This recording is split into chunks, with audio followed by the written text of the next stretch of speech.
we have got ourselves a set of upgraded axles, and now that we have all that suspension out of the way, you can see the most obvious giveaway, the fact that that inner CV is a bolt together design. So basically, no matter where this thing came from, we got ourselves like $1,300 or $1,400, which, considering the stock C7 axles are like $150, that subframe bolt right there, that ain't there at all. That's just straight missing, and it's the same deal on this side.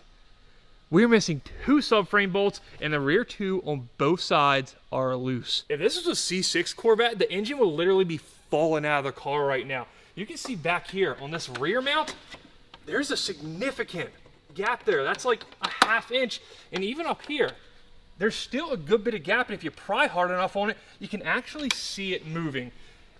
I don't know how this car was driving around like that, and I don't want to blame the fire on something like that, but surely that was putting weird stress on a lot of different components, and that's not good. Only reason this subframe, and therefore the engine's still in the car, is that these C7s have these front sway bar mounts that bolt to the subframe and then also up into the frame, acting as kind of like a 6th mounting point for the subframe. There's also these little aluminum braces back here that provide some sort of stability. Now, that was obviously the first thing that caught my eye when I was ripping this front suspension corner off. That and the suspicious, weird kind of mark on the oil filter. But if you look way up there where my finger conveniently blocks out as soon as I point towards it, that's one of our main cat bolts, and it's definitely not stock.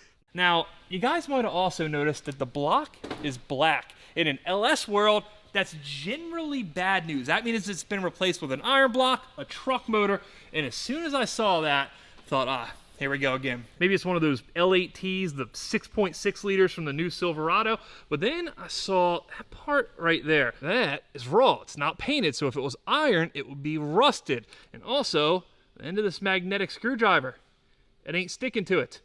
And yes, it's magnetic. So we don't have an iron block. We have got ourselves a painted aluminum block. In theory, that is a real good thing. That means somebody probably built the LT4 that came in here from the factory. Though, of course, we don't know to what degree, or probably more importantly, how much water or other damage is in it. But it does mean that I am about 13, 14, maybe even 15 times more hyped to figure it all out. It smells terrible.